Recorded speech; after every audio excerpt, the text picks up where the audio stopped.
Podemos? Oi? Oi. Amigos, muito boa noite para todos. Como vão? Tudo bem? Prazer revê-los mais uma vez. Estamos aqui nesse início de ano, se Deus quiser. Um ano muito bom para todos nós, onde vamos estudar muito, aprender muito. Hoje nós temos o nosso amigo Ramon Pedrosa aqui para nos fazer o estudo. Está preparado aí? Vamos nos preparar então para ouvir. Vamos ler uma página do livro Caminho, Verdade e Vida, pelo Espírito Emmanuel, psicografia de Chico Xavier. Nuvens. E saiu da nuvem uma voz que dizia: Este é o meu amado filho, a ele ouvi. Em Lucas, né? Capítulo 9, versículo 35. O homem quase sempre tem a mente absorvida na contemplação das nuvens que lhe surgem no horizonte. São nuvens de contrariedades, de projetos frustrados, de esperanças desfeitas. Por vezes, desespera-se envenenando as fontes da própria vida.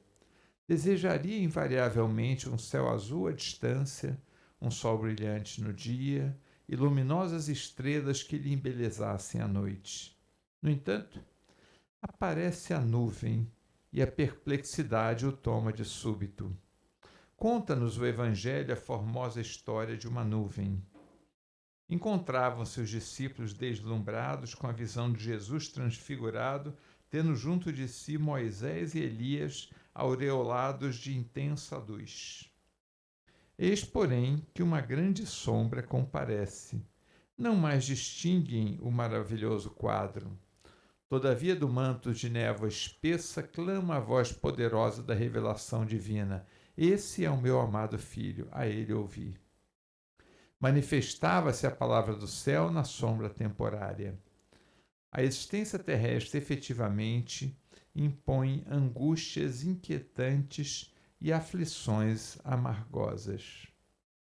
É conveniente, contudo, que as criaturas guardem serenidade e confiança nos momentos difíceis. As penas e os dissabores da luta planetária contêm esclarecimentos profundos, lições ocultas, apelos grandiosos. A voz sábia e amorosa de Deus fala sempre através deles. Vamos orar então, amigos. Querido Jesus, aqui estamos mais uma vez. Comensais a este banquete que tu nos convidaste, para podermos sorver o alimento do amor, do conhecimento, que muitas vezes entendemos que se dá em nossas vidas, não através do dia ensolarado, da manhã tranquila, mas às vezes nas borrascas, na escuridão da noite, sempre numa forma de nos educar para nos transformarmos em pessoas melhores. Por isso, no dia de hoje, nós te rogamos, ajuda-nos, querido Mestre Jesus. Dá-nos ouvidos de ouvir, que tu possas colocar suas palavras, suas ideias, acessível ao nosso amigo Ramon, para que ele possa nos trazer as reflexões que calam fundo aos nossos corações, a fim de podermos caminhar adiante, na certeza de que tu estás conosco e nos ampara, não só em mais esse início de ano, mas sempre. Fica conosco, querido Jesus, agora e sempre, que assim seja. Amigos, Ramon Pedrosa, vamos lá, amigo. Bom estudo.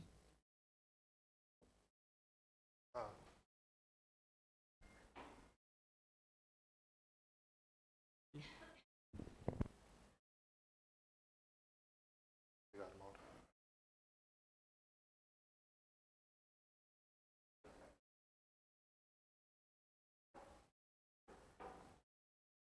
Pronto, alô? Tá. Olá pessoal, boa noite. Feliz ano novo para todos nós.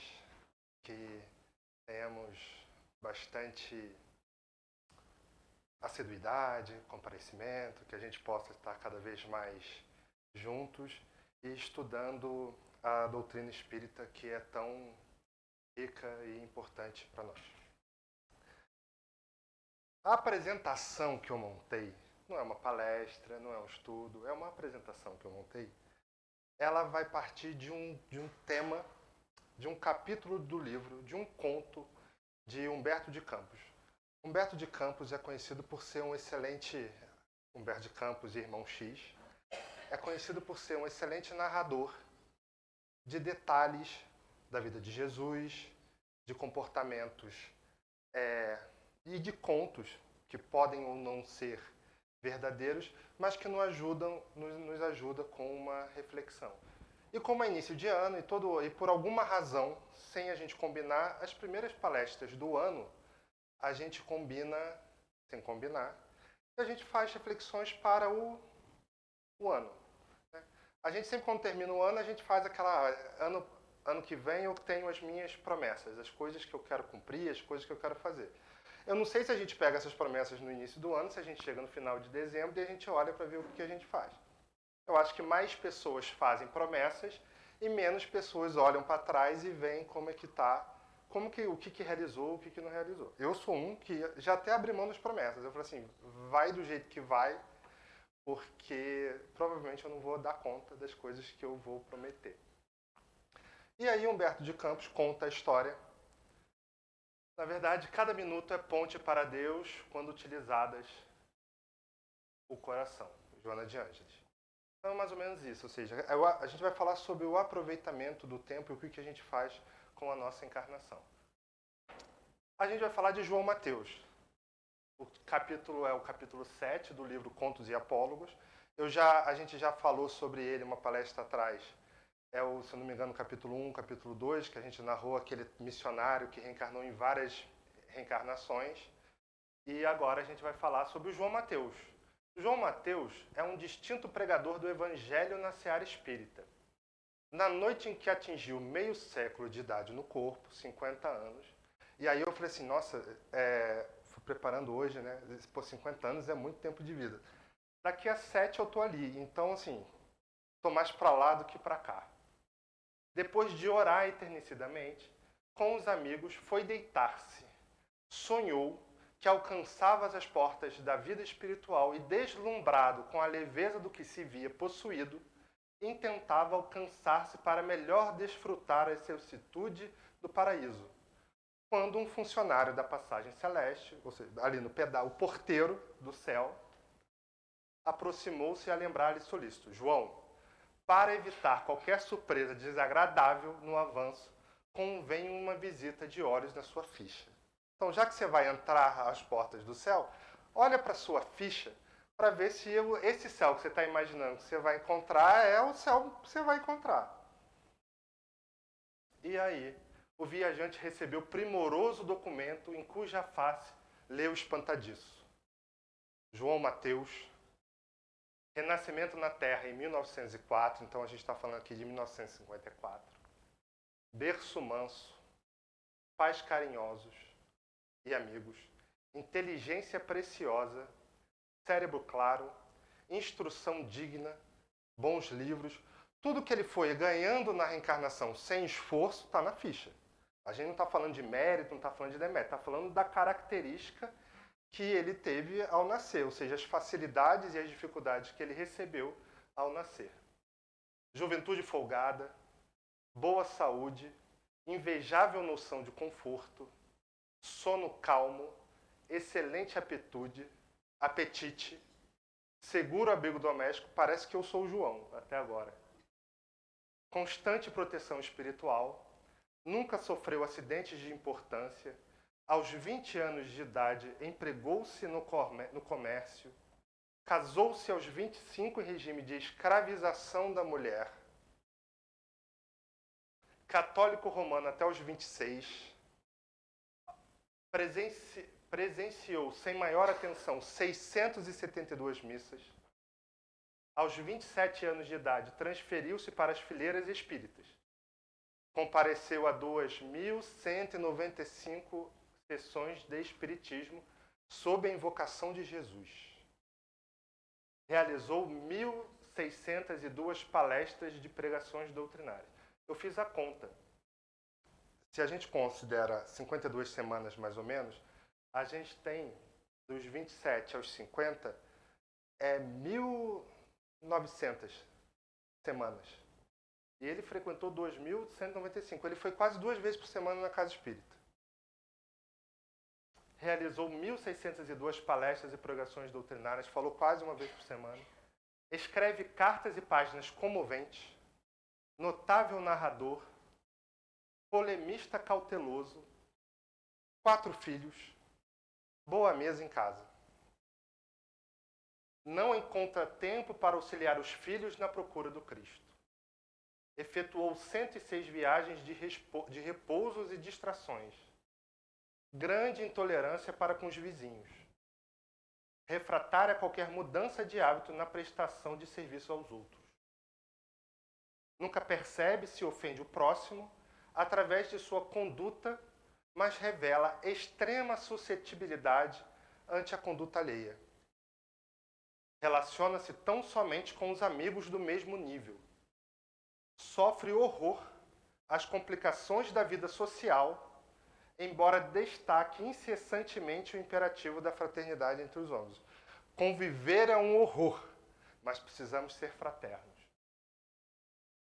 Sabe defender-se com esmero em qualquer problema difícil.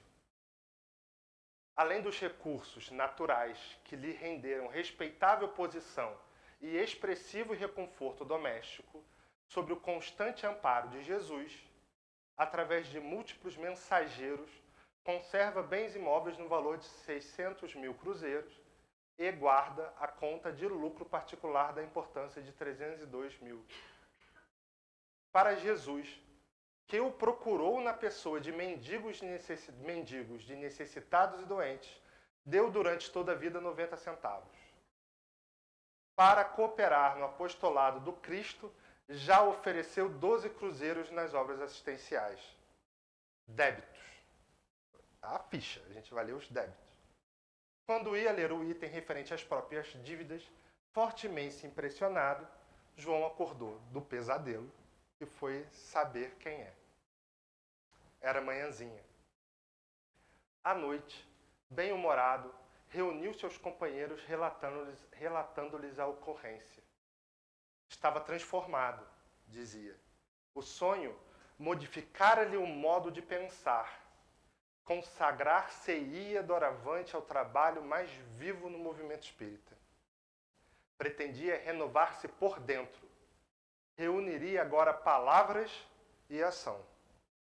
Para isso, achava-se disposto a colaborar substancialmente na construção de um lar destinado à recuperação de crianças desabrigadas que, desde muito, desejava socorrer. A experiência daquela noite inesquecível era, de certo, um aviso precioso. E, sorridente, despediu-se dos irmãos de ideal, solicitando-lhes novo reencontro para o dia seguinte. Esperava sentar as bases da obra que se propunha levar a efeito. Contudo, na noite imediata, quando os amigos lhe bateram à porta, vitimado por um acidente das coronárias, João Mateus estava morto. A gente sabe que a morte não existe, mas que nesse caso existe. João Mateus perdeu a oportunidade. E aí, a gente precisa entender o que é esse bem precioso que a gente tem na vida, que é, além da vida, o tempo. O tempo é concessão divina para o engrandecimento da alma. É através da vida, é através da utilização do tempo que faz com que a gente aproveite cada oportunidade.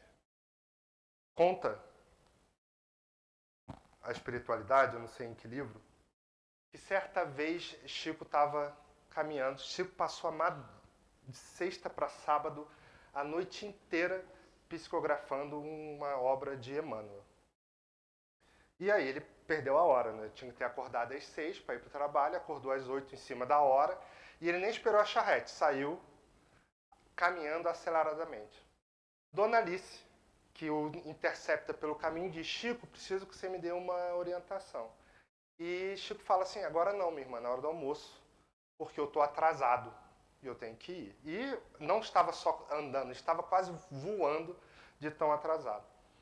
E passos em seguinte, Emmanuel aparece para ele e fala assim: Chico, volta e atende a demanda de Dona Alice.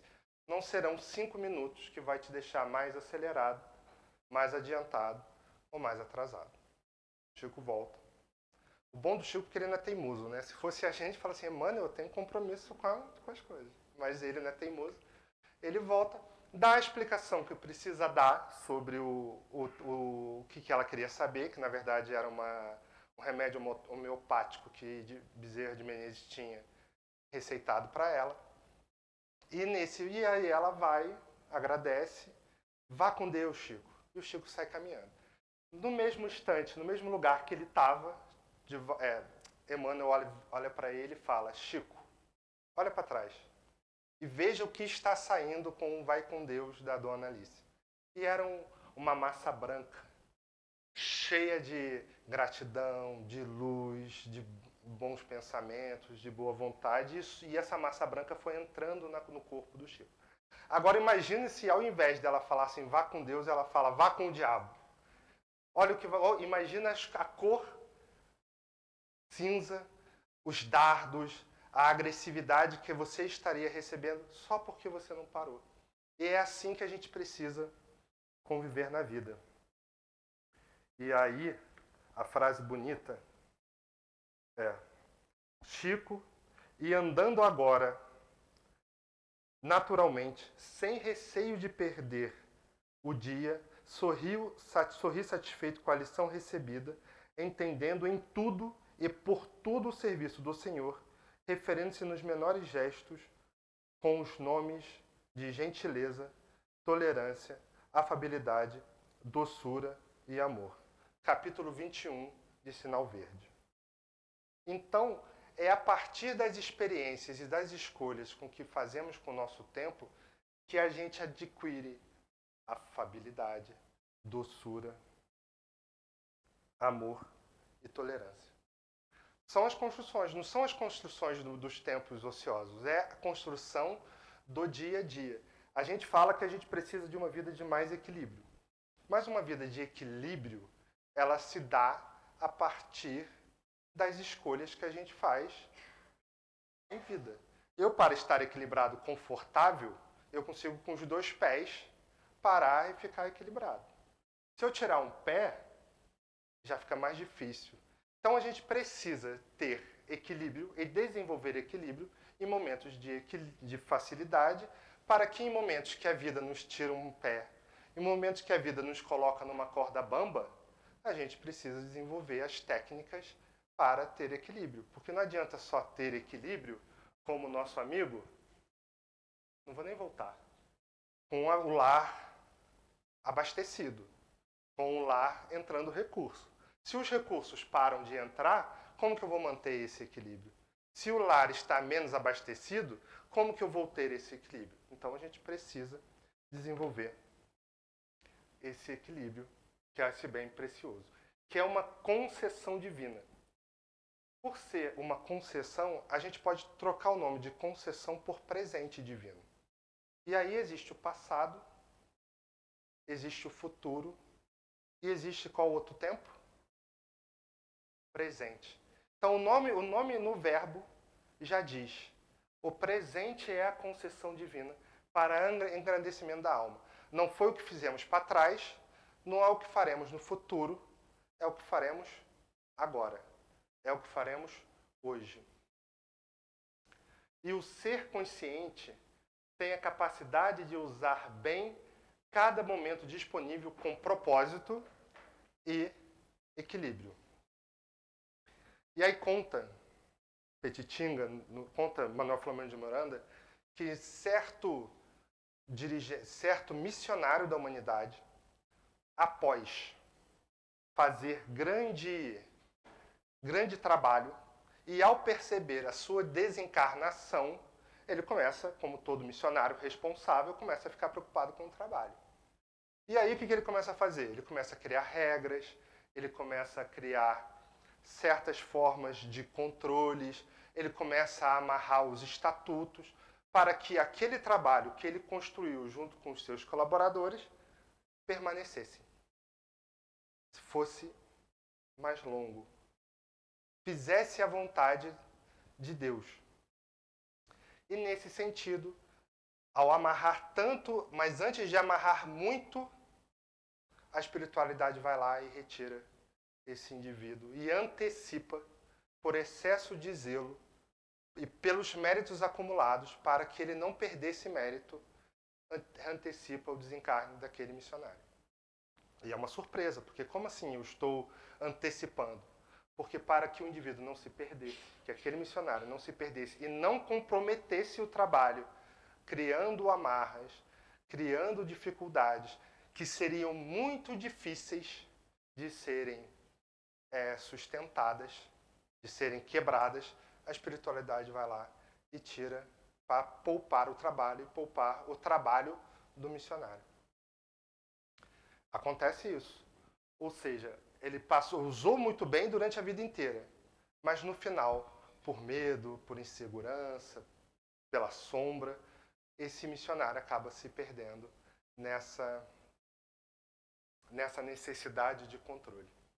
Então a espiritualidade pode tirar o indivíduo da vida, como também pode dar mais tempo de vida, caso o indivíduo aproveite, que são os casos da moratória, que a gente já ouviu falar.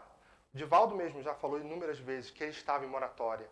O Chico mesmo já falou algumas vezes que ele viveu em moratória. Ele aproveitou tão bem cada momento disponível, com propósito e com equilíbrio, que ele foi ganhando tempo. Tá fazendo bem, então continua fazendo. Eu conheço uma pessoa que, muito espiritualizada, estava contando, que ouviu uma história, que ela estava muito doente, já estava meses muito doente. Era diabetes, era problema nas suprarrenais, desidratava, bebia água, se hidratava, tomava remédio, e muito fraca, já quase num processo, já uma pessoa de idade, já quase num processo de desencarnação. Quase, assim. Ela sentia que o corpo estava parando aos poucos. E fazendo as coisas, dando conta das atividades espirituais, dando conta dos desafios pessoais, né? Ou seja, às vezes nem tão para fora, é mais para dentro. Às vezes a pessoa está entendendo melhor a existência, está conseguindo dar conta de conflitos, ou seja, está aproveitando melhor o tempo. E aí, uns amigos levaram ela no hospital. Ao voltar, e aí como é muito doente, né, tem a diabetes e tem coração e tudo mais, ela falou assim, eu estou com vontade de comer jabuticaba, vamos comer jabuticaba? Aí os amigos pararam, compraram uma jabuticaba, chegou, começou no carro, já muito fraquinha, comer jabuticaba, e já chegou em casa animada. Foi até pesquisar quais eram as vitaminas que a jabuticaba tinha, porque ela voltou com uma vitalidade que ela não tinha tido nos últimos 2 meses. Já voltou sentada, voltou conversando, voltou fazer até arrumar a casa, coisa, né? Uma senhora de 80 anos, né? Muito debilitada, voltou bem animada, e aquilo deu um gás para ela continuar a luta, para entender qual era, porque ela estava nesse processo de dia de manhã para fazer exame no hospital, de tarde para fazer exame no hospital, para poder entender aonde que a suprarrenal estava lá, aonde que a desidratação estava indo e tudo mais. No dia seguinte ela falou assim, jabuticaba é meu remédio, vou comprar mais jabuticaba. E aí ela foi, e a senhora que vendeu jabuticaba para ela falou assim, a senhora gosta de jabuticaba, né? Isso na Bahia. Ela, nossa, eu adoro, e ontem fiquei muito bem com essa. Menina, eu levei essa jabuticaba para casa ontem. Quando deu 11 horas da noite, eu comi. Eu fui dormir 3 horas da manhã. Tamanha energia que essa frutinha me deu. Nunca senti tanta vitalidade. E aí ela achou aquilo interessante. Não foi só a jabuticaba. Orando, para o anjo da guarda veio comunicar com ela e falou assim, a gente intercedeu e a gente fluidificou a jabuticaba, porque a gente percebeu que você estava desencarnando e você precisaria de um fluido a mais. E a gente botou o fluido na jabuticaba, que foi aproveitado por você e para a senhorinha e para quem mais comeu. O bom aproveitamento do tempo faz com que a espiritualidade aproveite cada minuto para nos fortalecer. Mas esse aproveitamento, esse ganho, só é ganho porque a gente está jogando junto. E o que é jogar junto a vida? É jogar junto na obra divina. É jogar junto na construção de eu sou parceiro de Deus nestes trabalhos todos, que são relacionamento com o vizinho, frequência da casa espírita. Você vê que a frequência da casa espírita não incomodou o rapaz, o nosso amigo. Qual era o nome dele? João Mateus. Não incomodou o João. A relação com os vizinhos passou batido, porque ele não desencarnou falando, ele não acordou no dia seguinte falando assim, realmente eu preciso lidar melhor com seu João, seu José, seu Francisco, que é meu vizinho. Ele acordou querendo fazer uma obra grande. Ele não acordou no dia seguinte falando assim, tem que puxar os meus filhos, tenho que falar mais de Jesus para os meus filhos e tenho que mostrar dentro de casa como se vive alinhado com Jesus. Ele quis fazer um orfanato. Ele não ficou e falou assim, a gente precisa fazer aqui, a gente precisa ser mais generosos com as pessoas, no dia a dia, no varejo. Ele quis fazer uma grande obra, alimentando ainda muito aquela visão de que se eu faço coisas grandes, Deus vai me ver. Se eu faço coisas pequenas, Deus não vê. Na minha interpretação do texto, ele só desencarnou porque ele não entendeu a mensagem. Se ele tivesse entendido, se ele tivesse, ao invés de visto os detalhes da escravização da mulher, se ele tivesse visto os detalhes de ser menos suscetível a críticas, de ser uma pessoa mais flexível ao atender às dores alheias, aí ele teria a chance de fazer a sequência, né, da vida. Mas como ele não tinha, não percebeu, aí falou assim, tira porque ele não vai perder mérito. Se continuar, vai perder. E aí ele deixou, é o missionário, que não é o caso dele, mas é o missionário que foi retirado da existência para não se comprometer, ao invés de ganhar moratórias porque estava aproveitando melhor o tempo para fazer as melhores coisas. E aí talvez não teve zelo, não teve essa retirada do corpo e não teve moratória. Morreu. Desencarnou na hora que precisa desencarnar. Com todos os débitos, ele parou no débito, mas com certeza haveria crédito, porque uma pessoa que fala acaba iluminando caminhos, acaba movimentando forças e fazendo com que pessoas se descubram. Então, aproveitamento sempre tem, mas não tem um aproveitamento pessoal. Ou o aproveitamento pessoal é muito pequeno. Como eu até digo, são as palavrinhas que a gente repete, não necessariamente a gente sabe. A gente aprende, leu antes e vem aqui repetir as palavras para que todos nós possamos aprender. E aproveitar o tempo não significa encher os dias de tarefa. Não são coisas grandiosas. Não é fazer tudo, mas é fazer o que tem sentido, evitando desperdícios mentais e desperdícios emocionais. Então não é fazer o que precisa ser feito. No tempo certo, no momento certo, com a energia adequada, sem economizar muitas energias, sem gastar muita energia, economizando energia, para ter uma vida saudável e equilibrada. Aí eu vou fazer uma brincadeira. Porque é fácil falar do João, que nasceu e morreu nasceu há 120 anos atrás, morreu há 70 anos atrás, Vamos fazer a nossa ficha? A gente não precisa responder, eu vou fazer as perguntas e a gente vai responder mentalmente para a gente construir a nossa própria ficha.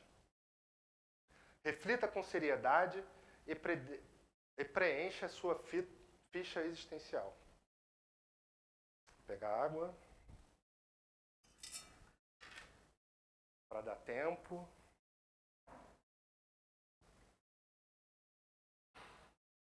Se quiser diminuir um pouquinho a luz para...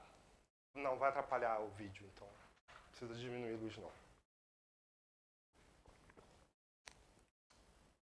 Nome. Primeiro item da ficha, era João. Data do renascimento.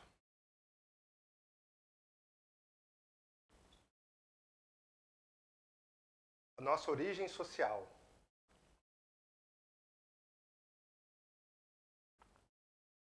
São todas essas características que são da nossa reencarnação. Tipos de pais.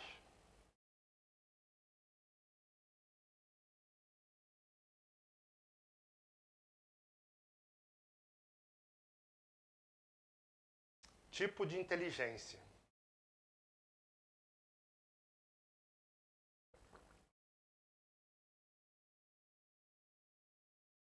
Desembaraço cerebral.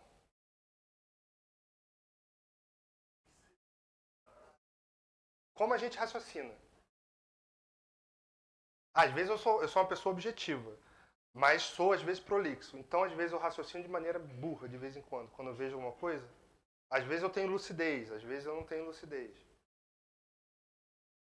Consigo entender as coisas com uma certa pego no ar, às vezes preciso que as pessoas desenhem. Desembaraço cerebral. Instrução.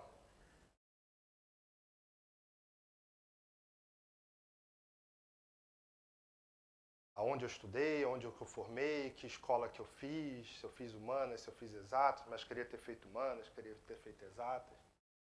Estudei em escola boa. Tipos de livros. Os livros espíritas, mas gosto de romance. Hoje a gente pode trocar o tipo de livros por que conteúdo eu assisto no TikTok, que jornais eu leio, quais são os programas que eu gosto, quais são os conteúdos que eu assisto no YouTube, porque ler mesmo ninguém lê mais. Tipo de juventude que teve. Juventude com recursos, juventude sem recursos, com acesso, sem acesso, com recurso mais protegido, sem recurso mais faz o que quer. Que tipo de juventude? Como que é a nossa saúde? Foi a nossa saúde na infância, a nossa saúde na adolescência?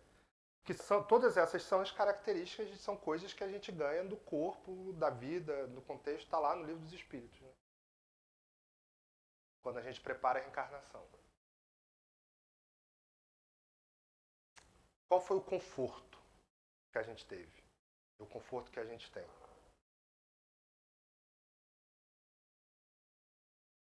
E ter conforto é importante. Se a gente tem conforto, sobra tempo. Se a gente tem máquina de lavar, sobra tempo. Se a gente tem computador, sobra tempo. Se a gente tem telefone, sobra tempo. Então, conforto não é ruim. Conforto é bom. Se a gente tem sofá, a gente não precisa ficar fazendo banquinho para sentar. Então a gente tem onde sentar, onde tem luminária, a gente pode ler antes de dormir. Conforto é bom. Como que era o sono?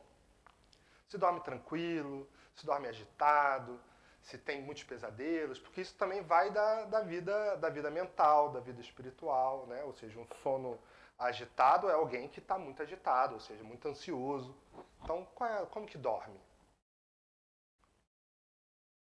Consegue dormir? Eu durmo num quarto sozinho, tem que dividir o quarto com 3 pessoas e 2 bebês e mais um idoso, né? E aí não consegue dormir. Num lugar silencioso, num lugar barulhento, num lugar fresco, num lugar quente. Tudo influencia no sono. Apetite. O meu apetite é maravilhoso. Quando eu vi o apetite, eu falei assim, acho que excesso de apetite.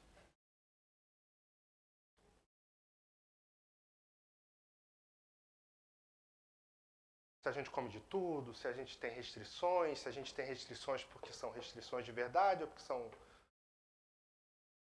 paladar infantil, ou paladar infantil porque faltou um processo de educação nesse paladar. Segurança doméstica. Tive um lar protegido, tive um lar com insegurança, com pessoas convivendo com pessoas violentas, ou eu sou a pessoa violenta da convivência das outras pessoas.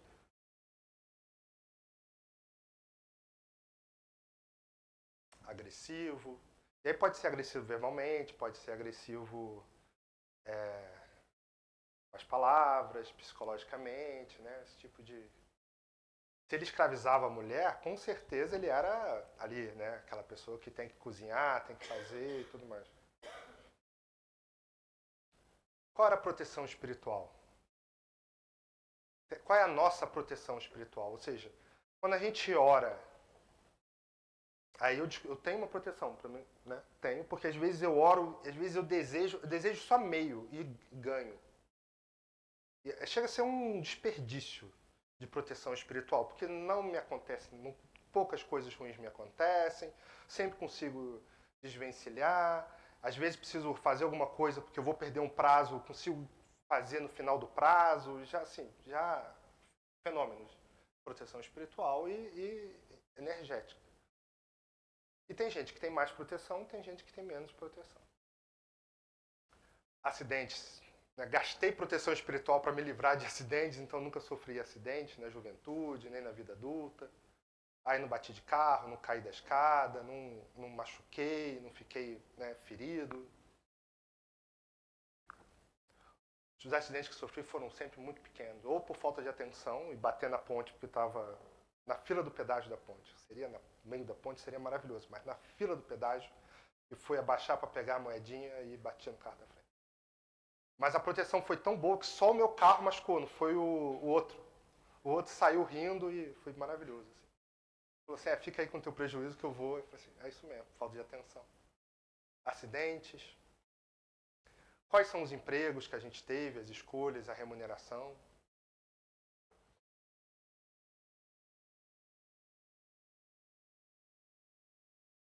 Como foi o nosso casamento, se a gente casou, não casou? Presentes em cultos e missas, quantas missas e quantas palestras a gente assistiu? Quais os temas? Eu não lembrava do tema de hoje quando me perguntado ali fora. Mas presentes, quantas vezes presente? Quantas palestras religiosas ou quantas falas religiosas a gente já fez? Isso tudo está na ficha. Ou seja, eu estou contribuindo para Jesus, está na nossa... Está no livro, capítulo 7, Contos e Apólogos, está na internet, é só botar Contos e Apólogos, a ficha, capítulo 7, que vai baixar. Apólogos. Tem na biblioteca aqui também, se eu não me engano.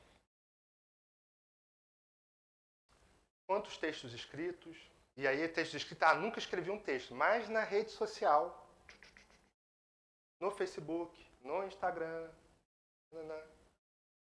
no WhatsApp. Posso não ter escrito, mas compartilhei muita coisa. Quais são as qualidades dos textos que a gente escreve? Qualidade das mensagens que a gente encaminha? Polemista? Não sou polemista, eu só boto a minha verdade. Polêmica é o outro que discorda de mim. Porque eu não crio polêmica. Decidimos pintar de verde, mas eu acho que amarelo, mas assim, já está pintado, vai ser verde. Não, mas porque o verde... Aí depois que o negócio está feito, tá a pessoa alimentando polêmica em cima da cor do negócio. Filhos dependentes, quantos? Tempo disponível para eles? Quando é criança, uma qualidade de tempo, mas como é adulto, não, mas eu tenho que trabalhar para sustentar, porque... Né? Viagens de descanso.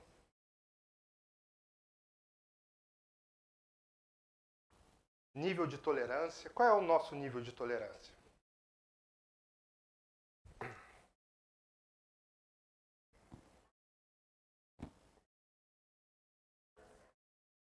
Tolerância. Se eu tenho que escolher aqui, alguma coisa já é zero. Se eu tenho que ser tolerância ao vascaíno, porque ao flamenguista esquece. 0. É tolerância. Já sai de 5, porque um é 10 e o outro é 0. Se forem 2, agora como a tolerância é algo abrangente, nível de tolerância. Porque aquilo que é fácil pra gente não é nem tolerância, é só fácil. É só afinidade. A tolerância é o absurdo, é o outro falar o absurdo e você respirar e não tacar o copo. Já é alguma coisa. Suscetibilidades. Eu adoro isso porque todos nós agarramos na vírgula. Ah, mas você viu o outro falou da minha roupa, mas você viu o outro olhou quando eu cheguei. Não, você fala um absurdo pro outro, tá tudo certo. Aí o outro fala que sua camisa tá amarrotada, nossa, me ofendeu, nunca mais quero papo. Renúncias em prol dos outros. E aí os outros a gente vai abrindo, né? Que o outro é meu marido, o outro é meu filho, o outro são meus pais, o outro são meus amigos, os outros. Em que outro a gente chega? A gente tem dificuldade de fazer renúncia, ponto. Agora, né? Amigos de vários níveis sociais, por que isso é importante? E de novo. Convivência social, como é a minha convivência social? Eu sou uma pessoa mais reclusa, sou uma pessoa... Sou introspectivo, então vou num lugar e não falo nada. Porque você está quieto, julgando todo mundo e está querendo que aquilo acabe. Não convive. E queremos ser fraternos, queremos que todos nós vivêssemos unidos em Jesus. Mas a gente não convive. E quando convive, é conviver para falar da vida alheia, né? Então, qual é a característica do nosso padrão também de convivência? Quais são os bens que a gente acumulou e como acumulou? Quantos reais em esmola e doação a gente deu? E eu achei bonito nesse texto porque ele fala assim, para Jesus, na forma de um mendigo, quantos reais você deu? Quanto dinheiro, né, você fez? Principalmente porque a gente tem até uma política, né? Não é uma política, né? Uma forma de falar que não dê esmola porque vicia o outro. Mas assim, mas o outro está precisando.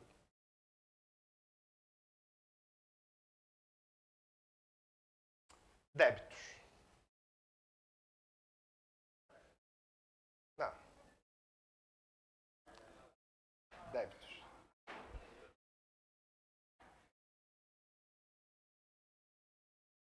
Fizemos a nossa ficha.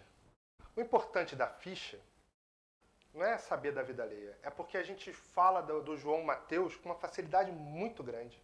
Eu mesmo dei aqui o diagnóstico, desencarnou porque não entendeu.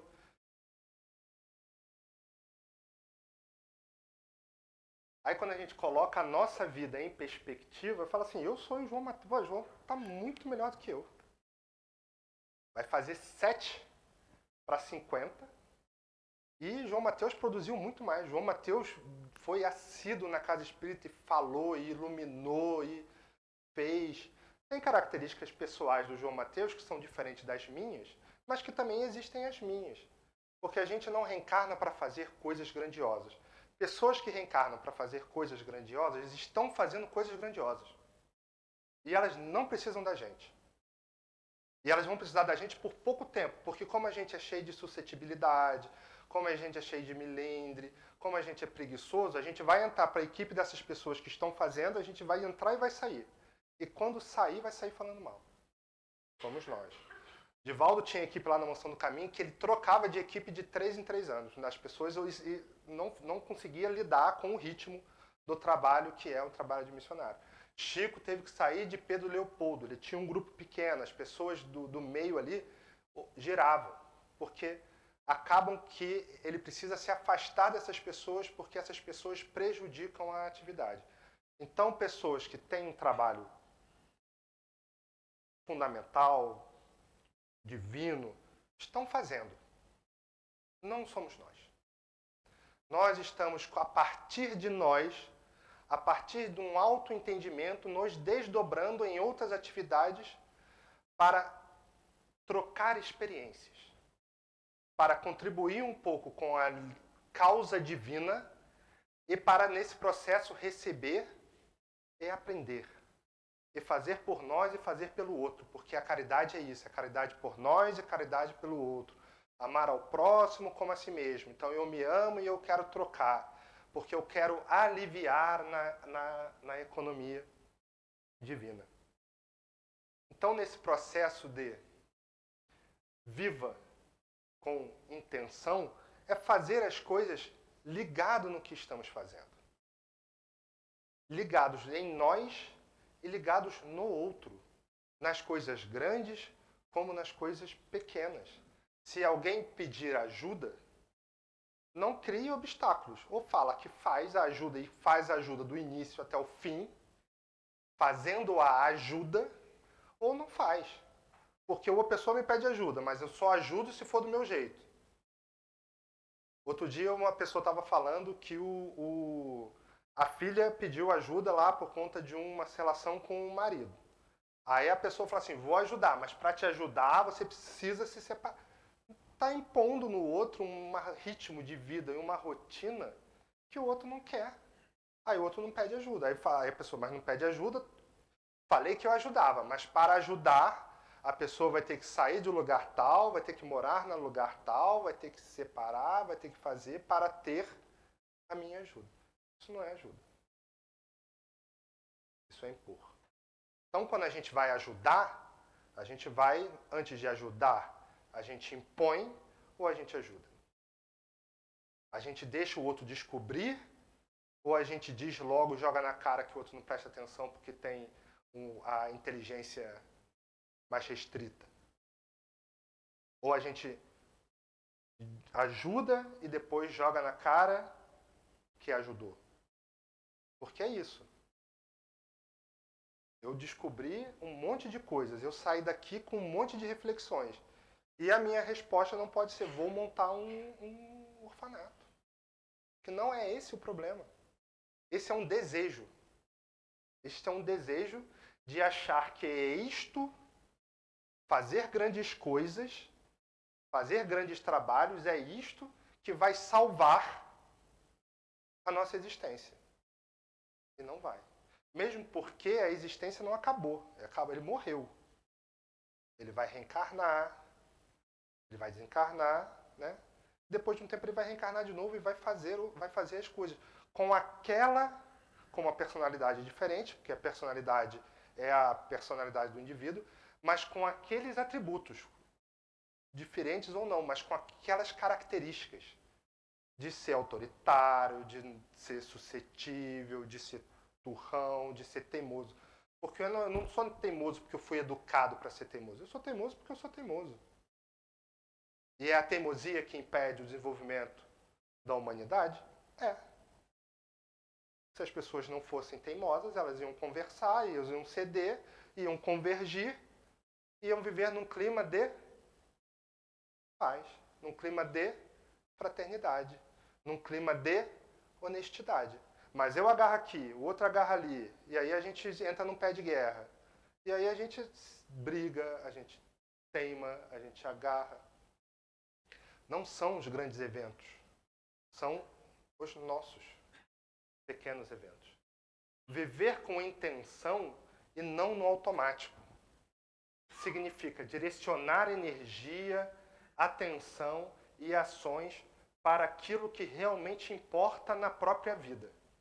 Saúde, relações, aprendizado, trabalho, espiritualidade e descanso. Então a gente perde a saúde porque não descansa. A gente perde relações porque a gente acha que está cuidando da espiritualidade, mas está na casa espírita 3, 4 vezes por semana e a família, o relacionamento está em segundo plano.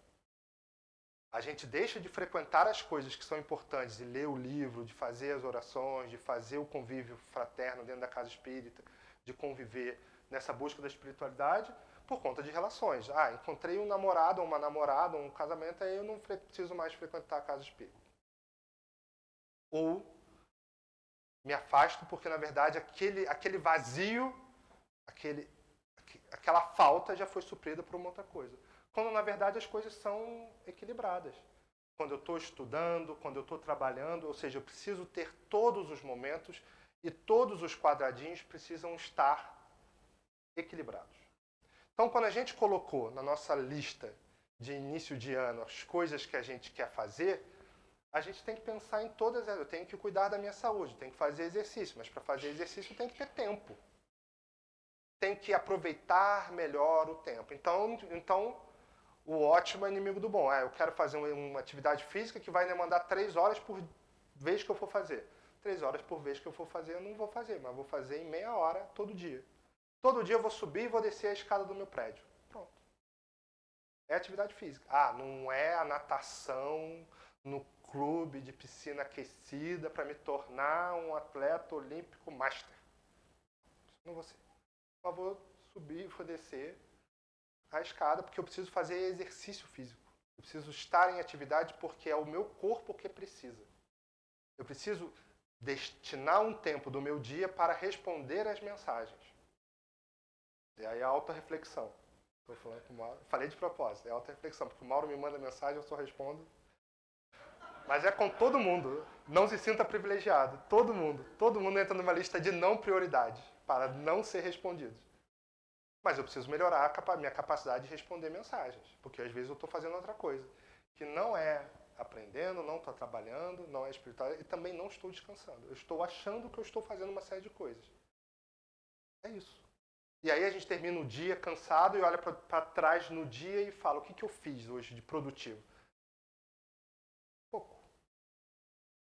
Pô, às vezes fez bastante, foi um dia bastante produtivo. Mas geralmente o dia bastante produtivo, quando a gente sai mesmo, deita com a cabeça no pescoço, a cabeça no travesseiro, quando a gente deita com a cabeça no travesseiro, foi o dia que a gente foi no médico e a consulta foi boa, foi o dia que a gente falou com um amigo, foi um dia que a gente fez bastante dessas coisas, um pouquinho, e saiu satisfeito. Satisfeito porque a vida aconteceu naquele dia. E quanto menos coisas a gente faz, mais dá trabalho. Ou seja, quando a gente está mais ocioso, mais ir no médico é postergado. Porque vira um grande evento. Eu estou sem fazer nada 3 dias, então põe no médico, aí eu vou ter que ir, aí começa a criar um monte de justificativas, um monte de desculpas. E como o Hermínio, quando o Manuel Flomeno de Miranda fala, e é meu mantra, todas as justificativas são falsas. Todas as justificativas são... Toda palestra que eu faço, eu encaixo isso para poder falar, porque todas as justificativas são falsas. Se eu preciso justificar para mim mesmo o porquê que eu não estou cuidando da saúde, é porque eu estou não cuidando da saúde, criando uma justificativa. Porque se a gente vive de justificativas, quando a gente desencarna, tem uma ficha que evidencia não cuidou do filho porque estava trabalhando. Não cuidou. Check. Cuidou materialmente, mas não cuidou psicologicamente da esposa. Check. Não, mas eu dei uma casa boa. Não tava o tamanho da casa na lista, porque tinha um patrimônio. Mas o relacionamento estava também ali. Não é harmonia, não é equilíbrio a vida, então a vida precisa estar em equilíbrio. Não precisam ser grandes coisas, mas precisa estar em equilíbrio. Precisa estar em harmonia. Não é uma expectativa. Eu estava até pensando nisso em casa. Eu não vou desencarnar e vai aparecer uma lista de coisas. Eu falo assim, mas pelo menos eu não assassinei uma pessoa. É justificativa. Não, eu não fiz mais nada do que a minha obrigação de não ter matado ninguém. Mas na hora de escravizar a mulher, se fosse o caso, escravizou. Torturou psicologicamente. Tá lá. Mas aí eu não batia. Não importa. Você não fez mais nada do que sua obrigação. Você não reencarnou para não fazer. Você reencarnou para, neste conjunto de atributos, dar um passo para frente, moralmente e espiritualmente. E quando a gente vai fazer isso? Porque se a gente já fez isso no passado, a gente não tem como voltar. Está feito. No futuro, a gente não controla. Porque está lá, é amanhã. Hoje é a hora da gente fazer. Vai ter repetição? Vai haver repetição. Mas o fazer é agora. Quando nos detemos em excesso no passado, perdemos o momento presente onde a vida ocorre. Ou seja, se antigamente a vida era boa, a vida tem que ser boa agora. Às vezes ela está diferente do que era, mas ela precisa ser boa agora e tem coisas boas, diferentes acontecendo e a gente não está vendo. Avanços tecnológicos, relações diferentes, pessoas novas, lugares novos. Está aqui. Ah, mas não são aquelas pessoas, porque a casa espírita antigamente que era boa. Mas assim, infelizmente, essas pessoas não estão mais aqui porque desencarnaram ou porque não foram embora. Estão em outro lugar. E nem você, hoje, se estivesse com aquelas pessoas, estaria, porque aquelas pessoas também são diferentes. Eu fiquei, né, quando surgiu o Facebook, eu fiquei mó tempão para achar uns amigos de infância que eu tinha. Eu tinha, sei lá, 10 anos e eles tinham 15. Para mim, eles eram meus heróis, né? Porque eles tinham 15, 16. Então eu fiquei, assim, anos. Aí eu achei. E eu me arrependi meia hora depois, porque eles eram muito chatos. Eu falei assim, mas aquele ideal que eu tinha daquelas adolescentes, que eu era uma criança e eles eram uns adolescentes, era um ideal, idealizado, porque era uma criança vendo um adolescente. Quando todo mundo era adulto com 30 e tantos anos, eles eram desinteressantes, eles eram esquisitos, eles não tinham nada a ver comigo e fez sentido a gente não conviver, porque não agregaria nada. Então essa saudade do passado é para perder os momentos presentes. Aí eu comecei a olhar para as pessoas que estavam à minha volta. Essas pessoas são as pessoas que eu preciso valorizar, porque são as pessoas que convivem, são as pessoas que trabalham, que trocam comigo atividades na casa espírita, que fazem as coisas no trabalho, que são os meus vizinhos, que são os meus amigos, que são os amigos dos meus amigos. E são essas pessoas com quem a gente vive. Mas, e aí na psicologia, o nome disso é depressão. A pessoa deprimida é aquela que ela fica agarrada no passado. E às vezes não é num passado remoto, às vezes é num passado que ela nem sabe qual é o passado. Mas ela sente uma dor por culpa, por conta da sombra, por conta de alguma coisa que não está sendo bem digerida no presente. Mas quando nos angustiamos pelo futuro, sufocamos as possibilidades do agora. Ou seja, como a gente começa a acelerar, porque amanhã eu não vou ter, porque amanhã eu tenho que fazer, porque amanhã eu quero, a gente acaba sufocando as possibilidades de agora eu não vou ter a mansão. Agora eu vou ter a casa, então a casa vai ser organizada. E a gente vai vivendo. A gente às vezes vai vivendo no improviso, esperando que o futuro, que a lista de realizações que a gente colocou, chegue. Então, enquanto eu não for triatleta profissional, eu não vou começar a nadar. Ou não vou começar a correr, ou não vou começar a andar de bicicleta. Mas eu quero ser um triatleta. Aí eu quero ser um triatleta pronto. Nos angustiamos pelo futuro. E aí a gente tem ansiedade. Então a ansiedade é isso. A gente quer o futuro. Ah, amanhã eu vou ter o compromisso. Amanhã eu vou ter reunião. Amanhã eu vou ter... Semana que vem eu vou fazer. Aí eu vou tirar férias, então eu tenho que deixar tudo pronto. Aí tira férias, volta, não aproveita as férias porque fica com a cabeça nas atividades da casa, do trabalho, da família, e não aproveita. E aí a vida passa. E aqueles momentos de descanso que a gente listou, as viagens que a gente fez, ou os fins de semana que a gente... Aí aquilo até perde sentido. Porque quando é para descansar, não descansa. Quando é para estar na atividade, ou está na atividade pensando no como era, ou pensando como deveria ser. E não desfruta do momento de hoje. Então, como eu falei no início, Deus nos deu um presente, que é estarmos agora fazendo o que a gente pode fazer. Não importando o que aconteceu, também não importando muito o que vai acontecer, mas se a gente fizer o melhor que a gente puder, hoje, amanhã também, o futuro vai ser bom. E aí Joana de Ângeles diz que o sentido da vida, você só sabe se sua vida teve sentido quando você chega no final dela. Você não sabe se sua vida tem sentido agora. Mas quando você chega no final da sua vida, você olha para trás, aí você fala, fiz o que eu pude, minha vida teve sentido, eu dei significado para a minha vida.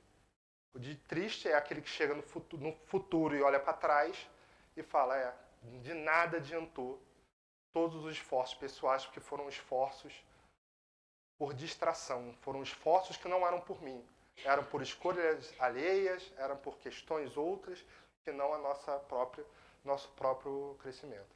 A gente reencarna para evoluir. Evolução é movimento. E se movimenta hoje, não se movimenta amanhã. Porque amanhã é abstrato. Hoje, que é o dia, é agora que a gente tem para estudar, para entender, para, naquele momento, não dar a resposta inadequada, não ser debochado, não ser sarcástico, não ser violento. É agora. Quantas cenas a gente vê de violência que se a pessoa não fizesse, naquele minuto, aquela resposta, a violência não aconteceria. Se ele segura 5 segundinhos, a pessoa passava.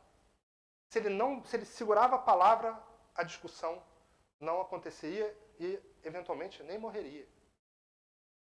5 segundinhos, 1 minutinho. Assim, não é nada.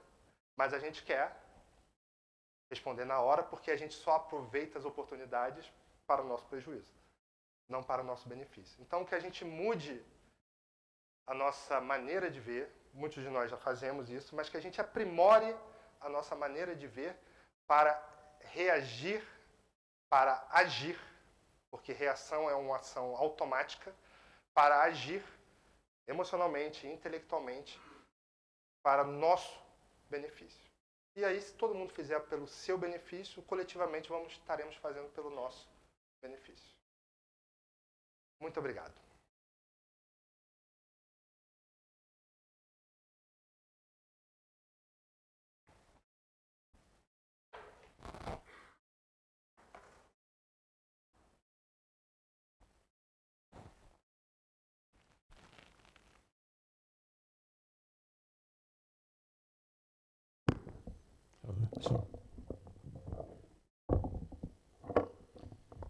Obrigado, Ramon, aí pelas reflexões, né? Mais uma vez, né?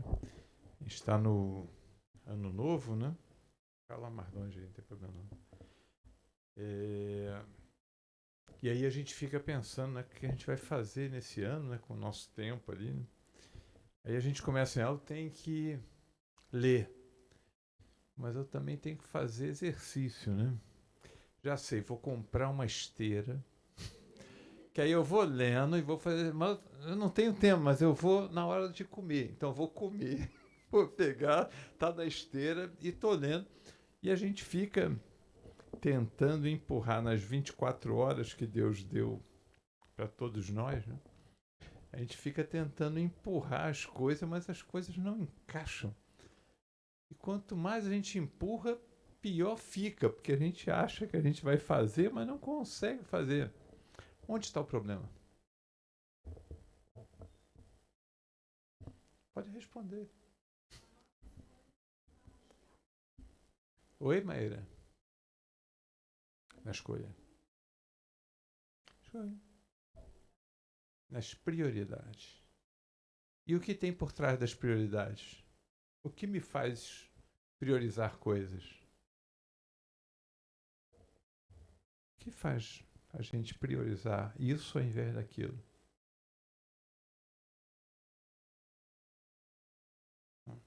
E onde está meu coração? São os nossos valores. Os nossos valores. Os nossos valores é que fazem as priorizações da nossa vida. E as priorizações da nossa vida faz a ficha que o amor colocou ali, que termina com a gente, eu devia ter feito isso e não aquilo. Mas Oi, Sara. É preocupante a ficha. Mas a questão não é enfiar as coisas todas naquele dia que não vai dar certo. A questão é questionar quais são os nossos valores. O que são as coisas importantes para a gente em 2026? E aí, a hora... Oi, Cacilda. Quais escolhas? Porque a hora que a gente define esses nossos valores, a gente reflete, né? A Ramon está trazendo para a gente uma reflexão para a gente fazer. Mas não reflita apenas no uso do tempo. Pensem que o uso do tempo é um reflexo dos nossos valores. E tentemos, né? Parece que eu estou fora disso. Eu e o Ramon estamos dentro disso direto, né?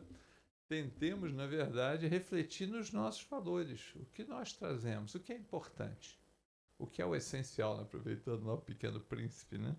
O essencial é invisível aos olhos, né? A gente só consegue ver bem com o coração.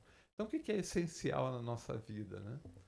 E a gente trabalhar nesses valores, que esses valores vocês vão ver que o tempo vai se ajeitar de acordo com os nossos valores, que a gente possa ter um ano de muita reflexão, né? Ramon já deu um tom aqui para a gente trazer essas reflexões, para as reflexões nos ajudarem nos nossos melhoramentos aqui do ano. Marcinha já me passou aqui algumas coisas. Primeiro, são as oportunidades. Vocês estão com sorte hoje, ó, que depois da gente falar tudo isso do uso do tempo, a gente tem aqui, precisamos de trabalhadores. Olha que coisa maravilhosa. Hoje é o dia de sorte de vocês. Vocês vieram no dia certo aqui, ó. Precisamos de trabalhadores. Lá, já entra direto. Entra direto. Precisamos de trabalhadores para evangelização, as oficinas com crianças e jovens lá no Morro do Pimentel, né? Aos sábados nós fazemos, né, amanhã de 9 às 12 horas, né? E temos o transporte sempre por carona solidária. Às vezes o pessoal fica muito preocupado de ir direto lá para o Pimentel, né? Mas a gente sempre tem a carona solidária, graças a Deus. A gente se encontra aqui na saída de Olinda e aqui na saída de Araras, né? E aqueles que tiverem interesse, né, nos procurem. Tem o celular do Walter aqui, que a gente vai começar novamente agora as aulas, né? Estaremos de volta no dia 21 de fevereiro. Bom, o outro, a gente no mês de janeiro, né, os estudos ainda estão em recesso, né, as palestras não, né, as reuniões públicas já voltaram todas. Apenas os estudos em janeiro ainda estão em recesso, fevereiro estamos de volta. E a outra coisa, a Marcinha me pediu também para falar, a gente tinha uma lista de transmissão, né? Então muitas pessoas assim nos buscam, né, que elas querem ficar informadas das coisas do centro, dos avisos, né, informativo, quando tem, tudo que são as coisas que a gente trabalha na diretoria de comunicação social, né, Márcia que é responsável por isso, e a gente costumava ter uma lista de transmissão pelo WhatsApp, né? E essa lista de transmissão agora a gente não pode mais ter, então nós temos que formar um grupo, né? Obviamente as postagens são restritas, né? Exatamente para não incomodar, mas esse grupo é que nós precisamos então nos inserir nesse grupo. Então, resumindo, quem tiver ou estava na lista de transmissão ou quer entrar nessa lista de transmissão, agora não é mais uma lista de transmissão, é uma comunidade. Pode perguntar, Márcia, tem um QR Code aqui, basta apontar ali na porta, né, para o QR Code, aí ele já te dá o link para você entrar, para poder ficar informado aí pelas coisas que a gente tem no de Olinda, ok? É isso, Marcinho. Então tá, alguém nos visita hoje pela primeira vez? Como vai? Tudo bem? Como é seu nome? Bruna? Ah, tá, obrigado. Bruna, Bruna, seja muito bem-vinda, Bruna. Espero que tenha gostado de tudo, querendo também alguma informação sobre a casa. Estamos aí à disposição para você, tá bom, Bruna? O companheiro ali, como é seu nome? João, né? João Mateus não, né? Não, tá bom, João só. Tá bom, João, seja muito bem-vindo aí. Espero que tenha gostado aí também, querendo alguma informação. Estamos aí à disposição, tá? Quem mais temos? Também a senhora. Como é seu nome? Cláudia, né? Tudo bom, Cláudia? Então, seja muito bem-vinda também, Cláudia, tá? Amigos, vamos então encerrando aí essa primeira parte aí dos trabalhos, né, para a gente poder passar pelo trabalho de passe, né? Pedir para o Carlos Alberto. Carlos, você pode fazer nossa prece aí de encerramento, por favor, para a gente poder passar para o trabalho de passe. Muito obrigado e muito boa noite.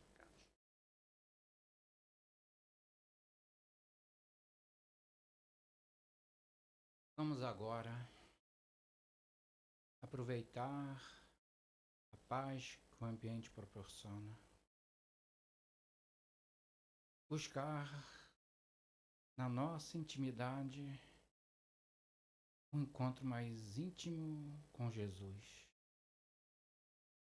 A Ele, dirigindo palavras de agradecimento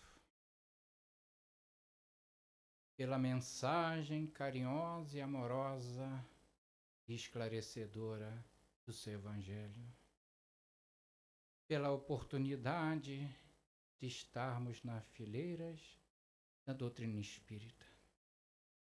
Senhor, te agradecemos por tudo, mas nos inspire e nos dê forças para superarmos as nossas dificuldades íntimas, as nossas fraquezas, que aprendamos, como o Senhor nos ensinou, a olhar o próximo como irmão, compreendê-lo como irmão, ser fraterno como irmão, e assim, sobre a tua égide, buscarmos dentro de nós a paz interior, compartilhando com todos, para que com sua proteção, enfim, tenhamos um mundo de paz.